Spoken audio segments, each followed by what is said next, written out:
Now, staying with economic news, South Korean manufacturers' profitability last quarter rose to its highest level in around 3 years, which is good news, of course. According to the nation's central bank, the bumper profits were mainly due to strong semiconductor exports.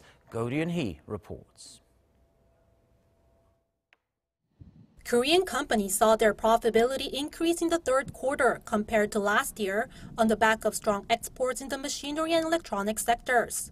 This is according to the Bank of Korea's quarterly report released on Thursday, which is based on a sample survey of more than 3,000 companies. These firms' operating profits to sales ratio or profitability came to 7.6% for the third quarter. This is higher than last year's Q3 record of 7.4%. Breaking down by sector, profitability in the manufacturing industry hit a record high of 9.7%.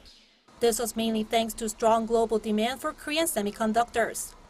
Exports of semiconductors surged by more than 40% on-year in the third quarter.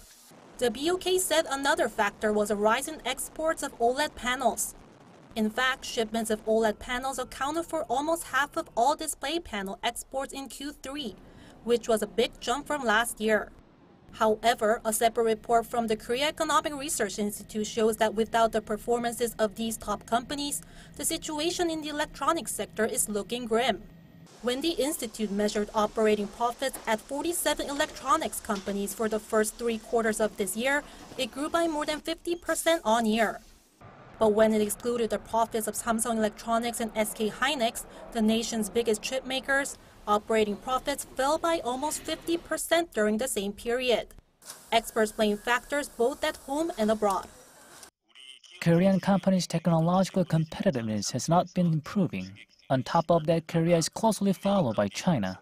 Also, I believe a rise in labor costs made companies less competitive. Ko Roon-hee, Arirang News.